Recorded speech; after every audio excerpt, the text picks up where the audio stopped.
你们好，我是Mariska 老师，我真的很高兴可以跟你们见到。现在我们有开始技术第7课，生者一。Halo anak-anak semua, apa kabar kalian? Hari ini kembali bertemu dengan saya, Lafsa Mariska, di mana kita akan belajar dari lesson 7 kosakata yang pertama. Nah, di lesson 7 ini kita akan belajar tentang apa? Kita akan belajar tentang neighborhood. Apa itu neighborhood? Itu adalah situasi atau area atau tempat-tempat yang ada di sekitar tempat tinggal kita. Ya, seperti misalnya di dekat rumah kalian tinggal ada sebuah toko buku, ada rumah makan, ada mall, ada bioskop, ada juga kayak public space. Public space bisa public park ya, taman, public school ya, sekolah-sekolah umum ya, dan seterusnya. Jadi seperti itu. Jadi kita akan mempelajari apa-apa saja yang berada di lingkungan sekitar tempat tinggal kita, atau yang dalam bahasa Inggrisnya disebut neighborhood. Oke, tugas pertama yang harus kalian lakukan adalah memberikan highlight atau stabilo pada textbook Mandarin kalian halaman 74. Kenapa di highlight atau di stabilo? Supaya kalian bisa langsung melihat kata-kata yang akan fokus kita pelajari. Jadi silakan di pause dulu video ini, dihentikan dulu sementara, dan silakan langsung kalian meng-highlight atau menstabilo kosakata yang akan kita fokus pelajari di textbook kalian halaman 74. Kita akan mulai dengan 3 kosakata pertama. Yang pertama adalah shi, ya. Perhatikan pengucapannya loh, shi. Itu artinya adalah facility atau fasilitas, ya. Yang kedua, kong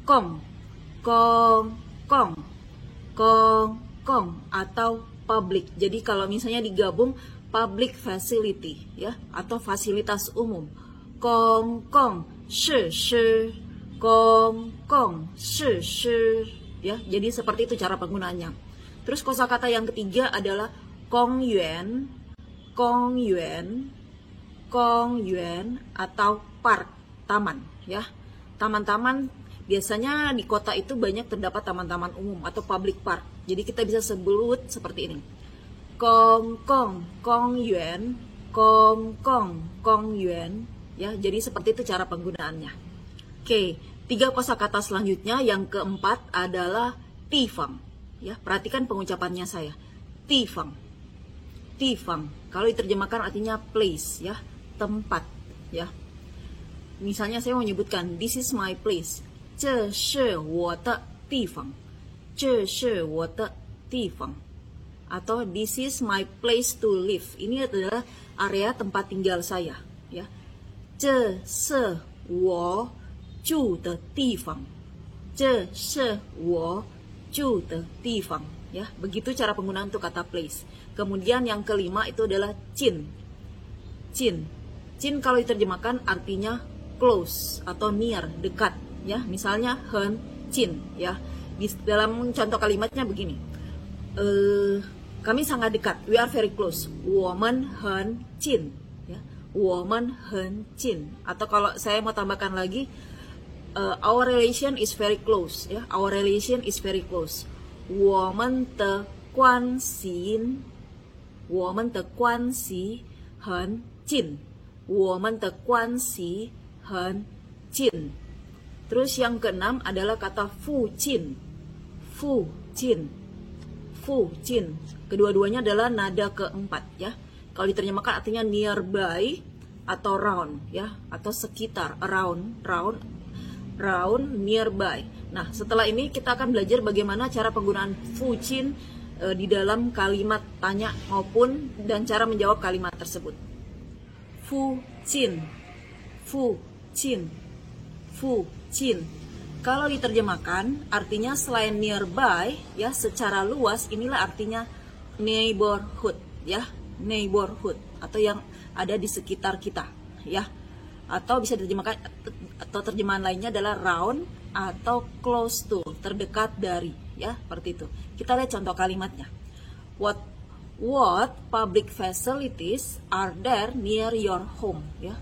What kind of public facilities are there near your home ya. Apa saja fasilitas umum yang terdekat dari rumahmu ya.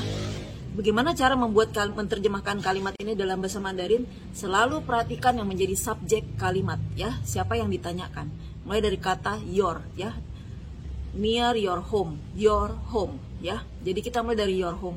你家附近你家附近有什么公共设施？你家附近有什么公共设施？ ya. 你家附近有什么公共设施？ Kemudian jawabannya gimana? There are public schools and parks near my home. There are public school and parks near my home. Ya. Nah, perhatikan, karena tadi kita menjawab di awalnya ni jia fu jin, jadi jawabannya juga sama. Wo jia fu jin, ya. Jadi kalimatnya sama persis, tinggal kalian ganti ni dengan wo, kemudian kata tanyanya, kata tanya, question word, kalian ubah menjadi jawaban. Kata tanya sebelumnya adalah senme apa, ya. Jadi kita tinggal ganti dengan jawabannya. Jadi wo jia fu jin you gong gong sui xiao he gong yuan. Wo jia fu jin you gong gong sui xiao he gong yuan, ya. Jadi seperti itu cara menggunakan kata fu jin yang artinya nearby atau neighborhood di dalam kalimat tanya. Oke, selanjutnya kita akan mempelajari kalimat yang menggunakan kata tanya how many atau berapa banyak. Di dalam bahasa Mandarin ada dua kata tanya yang berarti how many. Yang pertama itu ji, dan yang kedua adalah tuo sao.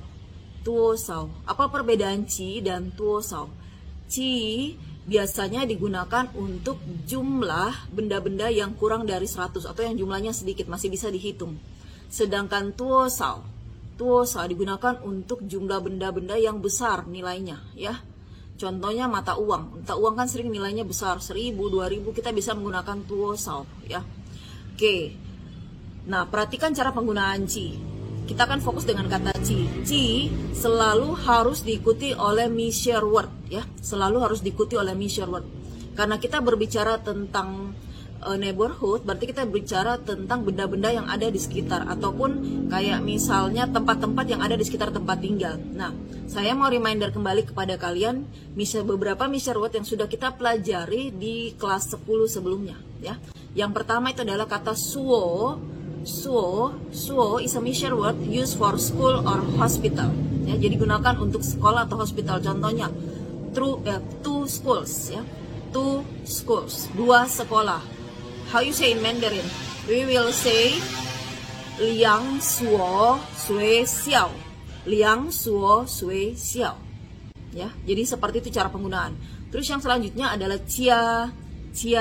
Nah, cia di sini bukan rumah, tapi cia di sini menjadi measure word. When we use cia as a measure word, kapan kita gunakan cia sebagai measure word? We use cia as a measure word used for store or shop, hotel, restoran, company, ya. Jadi seperti itu. Oke, sekarang kita masukkan ke dalam kalimat tanya. How many public facilities are there near your home? How many public facilities are there near your home, ya. Jadi sama seperti tadi, kita selalu mencari yang menjadi subjek, ya. Your home. 你家附近有几个公共设施？你家附近有几个公共设施？ Ya, di sini masih menggunakan ke karena public facility secara umum. Nanti kalau misalnya jawabannya misalnya there is a big school near my home, ya. There is a big school near my home. Nah, di situ mulai masukkan spesifik measure word-nya. Jadi saya akan bilang 我们家附近 atau 我家附近有一所大学校。我家附近有一所大学校. Ya, seperti itu. Oke, selanjutnya saya akan meminta kalian mengerjakan latihan soal dari textbook Mandarin Chinese Math Easy 2 halaman 75 part yang pertama, part 1, ya, yang seperti ini. Yang kalian lihat contoh di dalam yang ada di samping ini, ya. Saya akan berikan contoh kalimat, ya, cara menjawabnya sebagai berikut, ya. Kita lihat sama-sama. Jadi kalian menjawab berdasarkan gambar yang ada, ya. Oke, number one. 我家附近的公共设施有 我家附近的公共设施有 ya. Jadi di sini diminta public facility near my home are apa-apa. Di sini kalau dihitung ada 7, tapi Lao Tzu cuma sebutkan 2 ya sebagai contoh. Jadi 我家附近的公共设施有商场、游泳池 dan seterusnya. Tentang ya. Silakan kalian jawab lagi dan seterusnya. 7 public facility itu silakan disebutkan ya. Saya tadi mulai dengan kata cell. Cell itu adalah public cell itu adalah mall, kemudian ada gambar orang berenang ya. Jadi berarti itu pool ya atau kolam renang dan seterusnya ya. Seperti itu. Silakan tuliskan di dalam Mandarin notebook kalian ya. Oke, selanjutnya beberapa kosakata dari slide yang terakhir ini. Yang ketujuh adalah nar. Nar atau nali. Nali kalau diterjemahkan artinya there, di sana ya. Jadi kalian boleh menyebutkan nar atau nali. Terus yang ke-8 mai. Mai itu artinya membeli ya. Biasanya di sini naikin lagi levelnya kalian. Biasanya kalau kita bilang sudah beli ya, mai lah, wo mai le ya. Nah, tapi kita juga boleh menggunakan kata mai tau ya, mai tau, wo mai tau le. Han yu su, wo mai tao le han yu su ya. Artinya saya sudah membeli buku bahasa Mandarin ya. Saya sudah membeli buku bahasa Mandarin. Yang ke-9, kui. Kui itu adalah expensive ya. Very expensive. Hen kui ya. Hen kui. Nah, kalau digabungkan dengan kata nar ya, kita akan gabungkan dengan kata nar ya.